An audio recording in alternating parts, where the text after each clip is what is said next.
Seterusnya, berkat dari hikmat.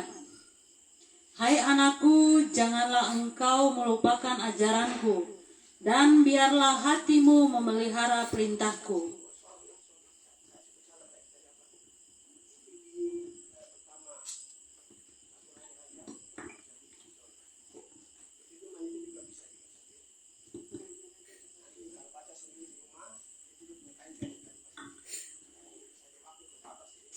Haleluya. 1 Raja-Raja pasalnya yang ketiga, ayat 1 dan seterusnya. Doa Salomo memohon hikmat.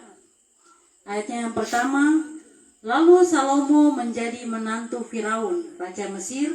Ia mengambil anak Firaun dan membawanya ke kota Daud, sampai ia selesai mendirikan istananya dan rumah Tuhan dan tembok sekeliling Yerusalem. Ayatnya yang kedua, hanya bangsa itu masih mempersembahkan korban di bukit-bukit pengorbanan, sebab belum ada didirikan rumah untuk nama Tuhan sampai pada waktu itu.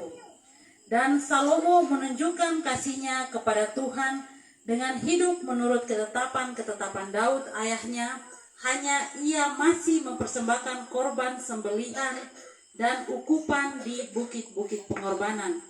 Ayatnya yang keempat, pada suatu hari raja pergi ke Gibeon untuk mempersembahkan korban, sebab disitulah bukit pengorbanan yang paling besar. 1000 korban bakaran dipersembahkan Salomo di atas mezbah itu. Di Gibeon itu Tuhan menampakkan diri kepada Salomo dalam mimpi pada waktu malam. Berfirmanlah Allah, mintalah apa yang hendak kuberikan kepadamu. Lalu Salomo berkata, engkaulah yang telah menunjukkan kasih setiamu yang besar kepada hambamu Daud ayahku. Sebab ia hidup di hadapanmu dengan setia, benar dan jujur terhadap engkau. Dan engkau telah menjamin kepadanya kasih setia yang besar itu dengan memberikan kepadanya seorang anak yang duduk di tahtanya seperti pada hari ini. Maka sekarang ya Tuhan Allahku, engkaulah yang mengangkat hambamu ini menjadi raja menggantikan Daud ayahku. Sekalipun aku masih sangat muda dan belum berpengalaman. Demikianlah hambamu ini berada di tengah-tengah umatmu yang kau pilih, suatu umat yang besar, yang tidak terhitung dan tidak terkira banyaknya. Maka berikanlah kepada hambamu ini hati yang paham, menimbang perkara untuk menghakimi umatmu dengan dapat membedakan antara yang baik dan yang jahat. Sebab siapakah yang sanggup menghakimi umatmu yang sangat besar ini? Lalu adalah baik di mata Tuhan bahwa Salomo meminta hal yang demikian. Jadi berfirmanlah Allah kepadanya, oleh karena engkau telah meminta hal yang demikian dan tidak meminta umur panjang atau kekayaan atau nyawa musuhmu, melainkan pengertian untuk memutuskan hukum, maka sesungguhnya aku melakukan sesuai dengan permintaanmu itu. Sesungguhnya aku memberikan kepadamu hati yang penuh hikmat, pengertian, sehingga sebelum engkau tidak ada seorang pun seperti engkau, dan sesudah engkau takkan bangkit seorang pun seperti engkau. Dan juga apa yang tidak kau minta aku berikan kepadamu, baik kekayaan maupun kemuliaan, sehingga sepanjang umurmu takkan ada seorang pun seperti engkau di antara raja-raja. Haleluya. Tuhan. Ya. Salomo pada waktu itu berusia yang tadi kita baru dengar, dia masih muda sekali, masih berusia 17 tahun. Jadi masih usia SMA. Ya. Tapi bapaknya, karena di dalam keluarga Daud itu ada anak-anaknya banyak, ada yang mulai sudah cenderung untuk mau bersaing gitu ya, dan mendapatkan menggantikan bapaknya. Tapi Daud lihat bahwa Salomo ini yang lebih tepat ya, karena dia memiliki aura yang bagus. Lalu dia dengan diam-diam ya, dia melantik kalau baca pasal 1, pasal 2. Itu gempanya. Dia melantik diam-diam tidak melalui prosedur atau tata negara atau kerajaan. Ya. Sebab anak-anaknya bersaing. Oke. Jadi dia pilih, dia ambil Salomo dengan diam-diam.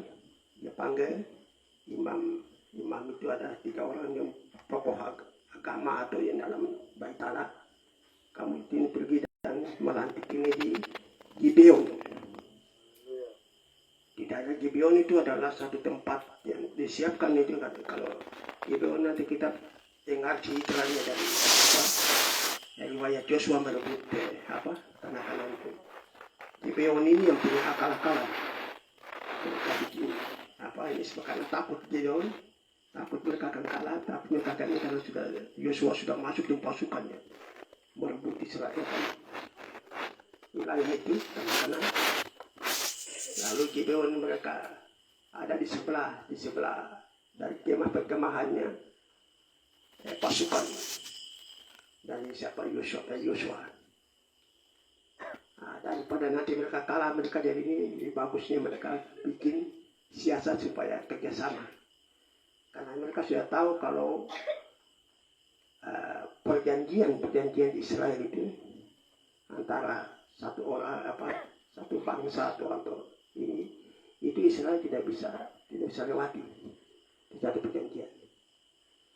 Oke ya, orang akan setia dan tidak cepat-cepat tergopoh-gopoh untuk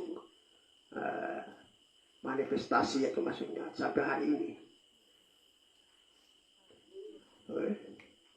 Jadi kamu mau belajar Israel ya sekarang ini dia waktu ini. Ya. Ya bagaimana kemarin saya bilang mereka tuh lebih daripada jeniusnya Habibie yang bikin pesawatnya. Habibie baru 90% di bawah 200. Puji Tuhan, haleluya. Karena rahasianya ini. Oke. Nanti mereka diperhadapkan dengan tantangan, hikmat itu semakin bertambah. Itu sudah tradisi. Nanti lihat kalau mereka perang begini, teknologi makin canggih. Dapat penemuan, inovasi baru. Memetakan dunia. Oke, puji Tuhan. Nah, jadi Salomo ini, dia sadar bahwa dia tidak akan mampu memimpin masyarakat yang keras dan kepala batu dan lain itu. Kamu pikir Israel itu yang sekarang itu bukan saja umat Tuhan saja ini, mereka di dalam juga tidak tahu Tuhan ya banyak. Hanya itu namanya Yahudi saja deh. Mereka tidak terlalu agamawi. Banyak yang tidak ya. Oke ya, sama saya kita sekarang ada gereja-gereja tapi kita sembahyang tapi ya, tidak tentu ada yang sampai seperti sembahyang betul ya. Nah, tapi berbahagia malam hari ini kamu datang dengar, haleluya. Kalau boleh kamu di sini dia nanti akan menjadi lebih daripada Salomo karena Yesus sendiri katakan ada yang berdiri di sini lebih besar daripada hikmat Salomo. Nah, Yesus itu yang kita bicara hikmat yang tersembunyi. Nah, waktu itu Tuhan menyatakan diri lewat mimpi.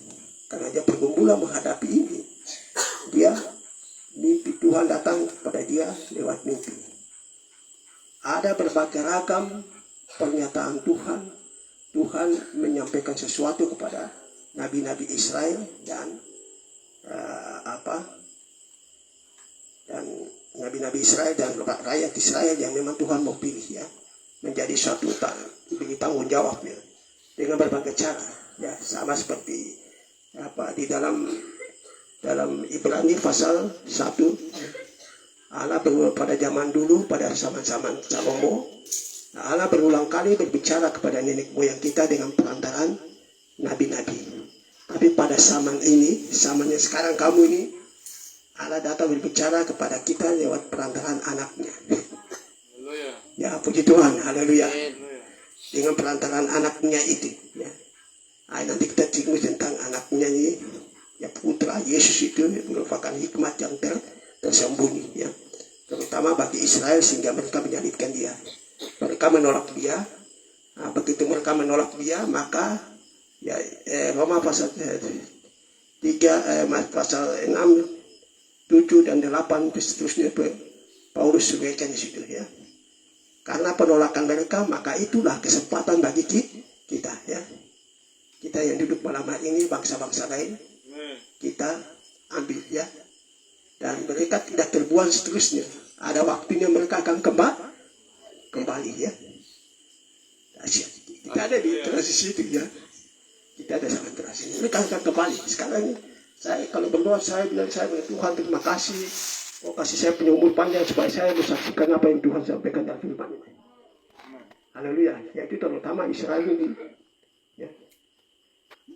Lebih penting saya rasa bersyukur karena generasi-generasi yang dulu yang berapa moyang kita yang pernah ini 2000 tahun Israel terbuang, tapi sekarang kan mereka sudah kembali.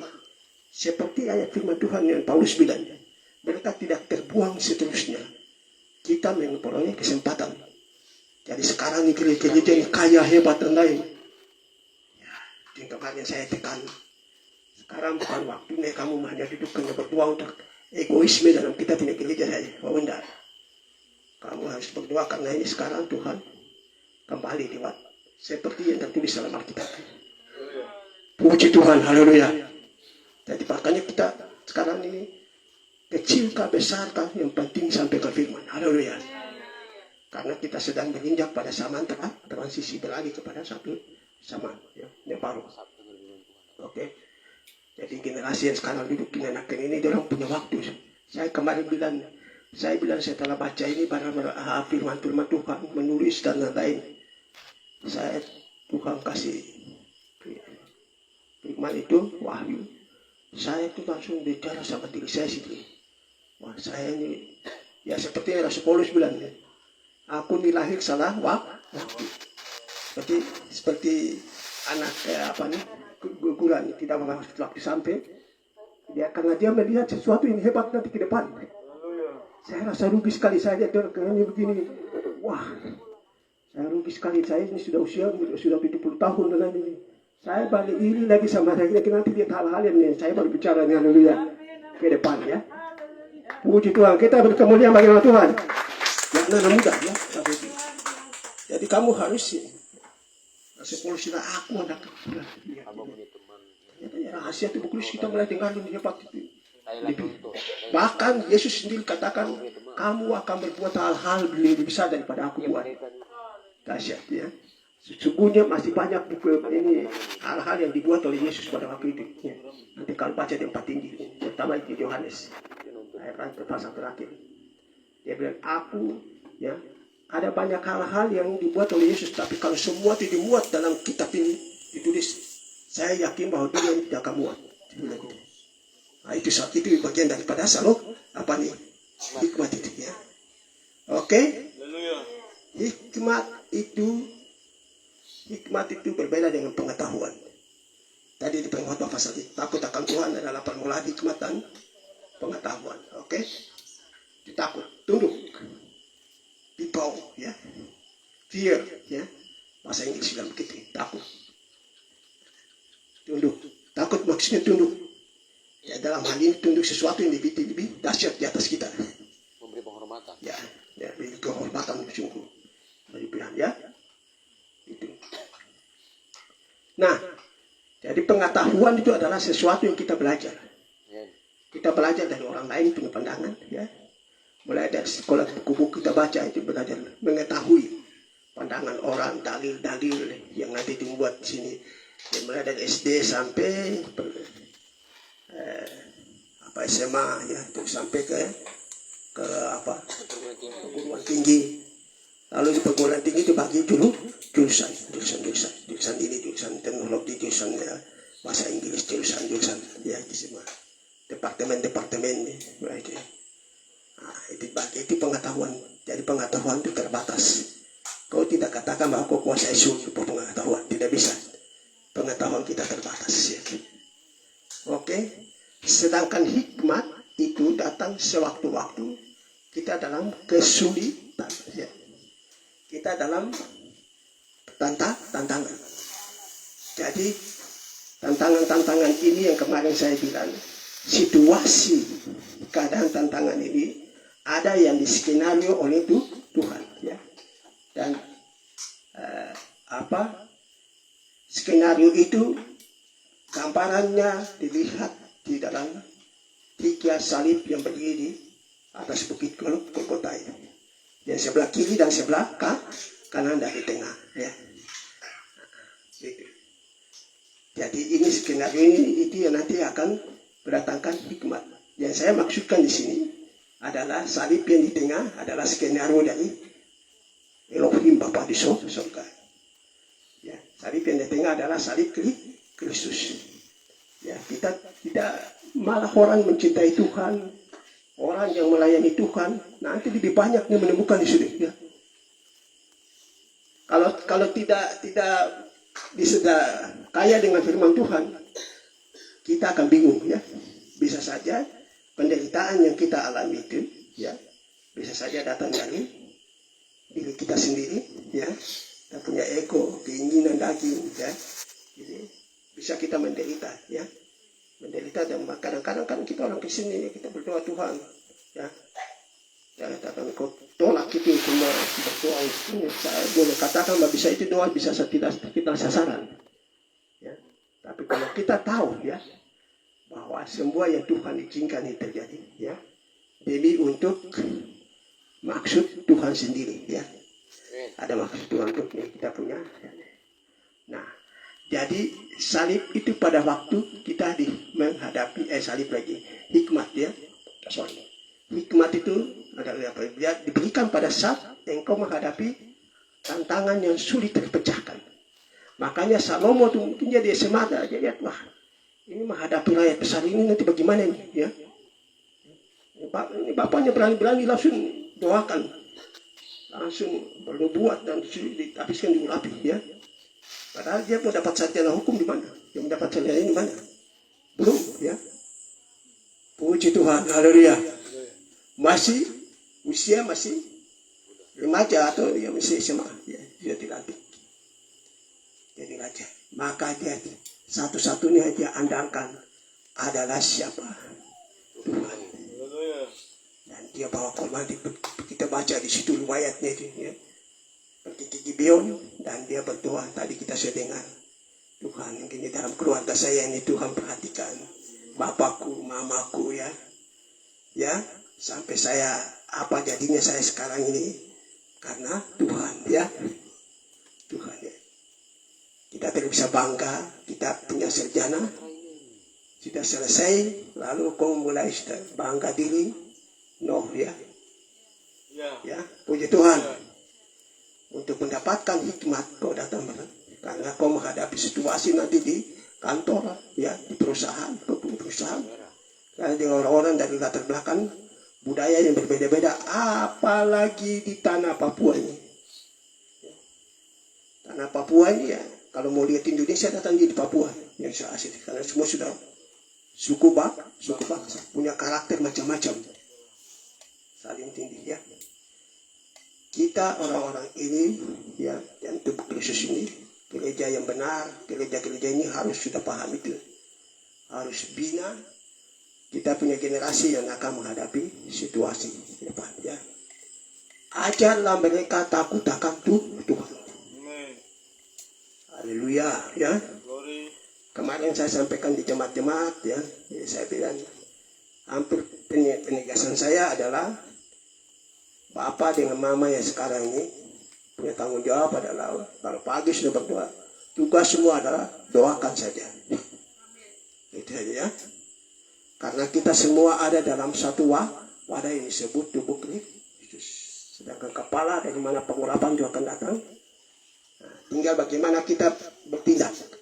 Kemarin saya sudah bilang, ya, kalau di ini apa? Ya, air di dalam ini, air ini tidak akan, dia akan tetap air kalau tidak bisa disebut pengurapan, ya. Jadi kalau dituangkan di gelas, orang Israel kalau bilang begitu dituangkan itu yang disebut Mesias, ya. Mesias. Kalau tinggal saya begini ya air saja. Tidak ada Mesias itu. Ya. Jadi kalau selalu bicara tentang pengurapan, tapi tidak ada tindakan. Padahal Bapak dan Mama sudah dibangunkan jam-jam yang sudah dijadwalkan di mana Tuhan datang servis. Haleluya. Tugas dari Roh Kudus itu adalah itu ya. Begitu. Saya sudah jadi kebiasaan itu. Kalau saya teratur jam itu sudah pasti saya bangun jam 3 jam 4. Itu jam-jam yang Bun datang. Tuhan ya. Kita angkat tangan. Begitu juga. Tuhan Yesus, terima kasih. Itu yang nanti begitu kau bertindak, tubuh jiwa dipersembahkan sebagai persembahan yang hidup adalah sepolos begitu ya. Sebagai persembahan yang hidup. Tangan ini kita persembahkan, kaki kita itu berdiri, duduk. Di Arab tadi yang itu dikatakan dia pergi ke sana dia persembahkan diri. Maka ada saat itulah terjadi apa? Mesias. Mesias atau Kristus dalam bahasa Yunani. Bahasa Inggrisnya Christ, Jesus Christ. Oh, haleluya. Puji Tuhan. Ya. Puji Tuhan. Ya. Dan sekarang ini kita betul-betul harus begitu bangun dari tempat tidur, duduk pagi, langsung sudah berdoa. Bapak, Ibu punya tugas untuk mendoakan. Saya ulang-ulang terus. Jadi kita tubuh kita ini diciptakan sedemikian rupa sempurna oleh Tuhan. Dan ada titik-titik energi yang saya bilang ada punya hubungan dengan aura lingkungan dan lain pihak semua. Ya, ada titik energi di telapak kaki, ada ini dan pusat daripada energi atau doma ya, kekuatan itu ada di Yesus sendiri karena di dalam Wahyu dikatakan dia menerima segala kuasa, kekayaan, kemudian ya itu dia di sana. Pada saat engkau angkat tangan, titik-titik energi itu menjadi hidup. Amin. Puji Tuhan, Roh Kudus yang ada dalam diri kita. Nah, iblis tahu itu, makanya dia bikin kita jangan atur di bangunnya terhadap wajah setan. Tidur sampai tidur keluar, entah padahal kita tahu bahwa itu Tuhan. Bukan sebenarnya sedang servis ini ya. Kemarin di jemaatnya Antokia. Saya sudah sampaikan ya. Tidur sampai tidak tahu diri ya. Oke. Jadi ada jam-jam yang Tuhan punya jam. Ya. Sebab ada 4 hal yang dikaruniakan untuk seluruh umat manusia yang tidak boleh dilanggar. Ya. Yang tidak boleh dilanggar. Yang pertama adalah oksigen. Terus yang kedua adalah air minum ini. Ini kalau tanpa air ini kita tidak akan mandi, kita tidak akan kita kacau ya. Ya. Tidak ada kehidupan ya. Itu yang seluruh bangsa latar belakang apapun namanya manusia bukan itu. Itu karunia terbesar yang tidak boleh dilanggar. Ya. Kemudian yang berikut adalah tidur. Tidak boleh melawan ini karena Tuhan punya jam-jam dia akan datang servis. Tidak boleh ada tamu asing di dalam. Tamu asing itu misalnya kau sudah ini di jam 12 pergi ke restoran sana minum kopi, itu tamu asing. Dia akan ambil alih semua proses dalam dan Roh Kudus diam. Puji Tuhan, haleluya. Jangan begitu ya. Kemudian yang keempat, makan. Ayo coba sebut makan. Makan. Sebentar makan. Eat. Ya, oke. Makannya itu makan sambil makan bunuh. Ya boleh ya. Kelewatan, apalagi malam.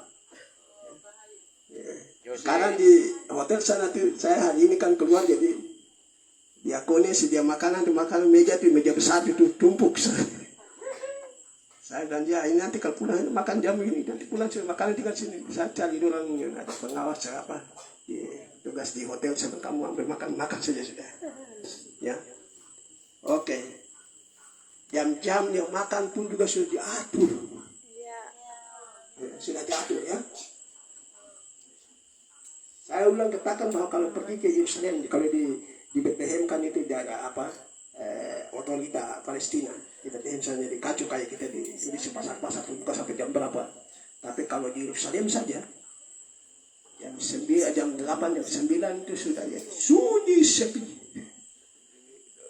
Orang punya tradisi. Jangan. Luar biasa sudah diajar. Sunyi sepi. Kalau ada satu pun yang jalan-jalannya kayak turun di sini di jalan-jalan baru minum langsung angkat mobil. Jalan jangan mabuk, jalan saja. Jangan kasih naik mobil. What happened? What you doing here? Oh gitu ya. Puji Tuhan. Coba kamu mulai belajar ya, haleluya. Roh Kudus ini guru kita yang besar ya. Sebab pertama Yohanes pasal 2 ayat 27 dibilang, apabila pengurapan Mesias itu, ayat yang tadi, tetap tinggal dalam diri kamu, maka Roh Kudus satu urapan itu akan mengajar kamu tentang segala sesuatu. Musika, gitar, bakat, apa semua itu dia akan ajar di situ asal kau perhatian. Haleluya, perhatikan ini ya. Jadi kita punya anak-anak muda di tubuh Kristus ini, saya lihat sudah wajah-wajahnya bagus ya. Amin. Ya. Saya punya istri, kami sama Tuhan berapa ya. Kami tidak punya anak, tapi Tuhan kasih beban ini pada bicara. Haleluya. Karena ini panggilan kami mempersiapkan generasi yang hebat di waktu-waktu yang akan datang. Ya, puji Tuhan. Nah, jadi kita lihat sini hikmat itu datang sewaktu-waktu kita dalam kesulitan.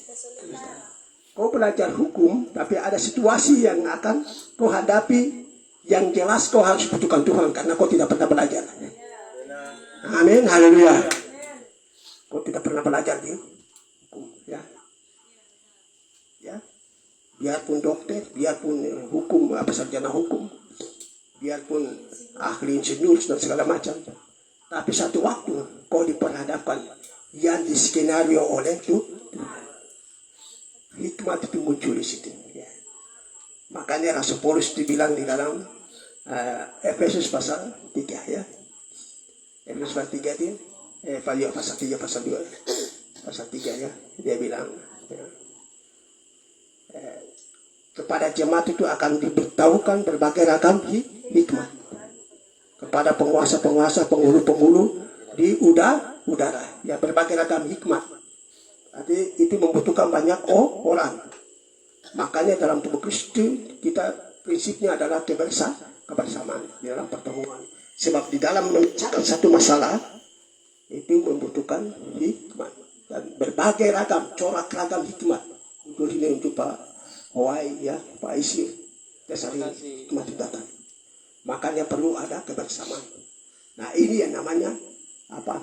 Christ atau Kristus. Kristus itu istilah Kristus yang disandang oleh Yesus ada Kristus itu lebih daripada satu pribadi. Ya. Kristus itu adalah jamak. Sedangkan Yesus adalah satu pribadi yang itu terbatas. Ya. Oke?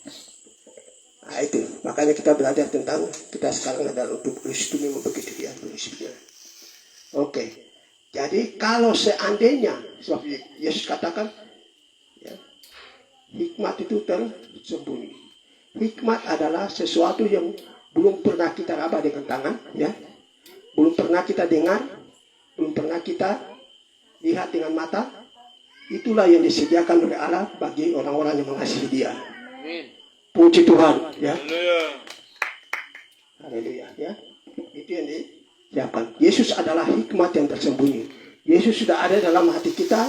Yesus sudah ada dalam ini, tapi tinggal bagaimana kita bertindak. Itu saja, haleluya. Ya, kita bertindak, ya, bertindak dengan angkat tangan pada saat jam ini. Nah, maka terjadilah apa?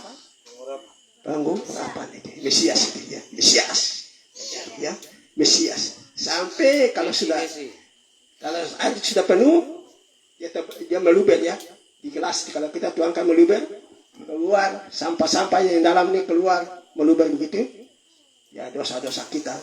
Nah, itu dia punya makna daripada persekutuan kita secara pribadi dengan Tuhan. Haleluya ya. Buat semua kita punya marah, stres, bahkan sakit, penyakit yang lain bisa terjadi kesembuhan di situ. Amin. Bisa ya, karena kita doa ya. Begitu. Saya kemarin sampaikan di jemaat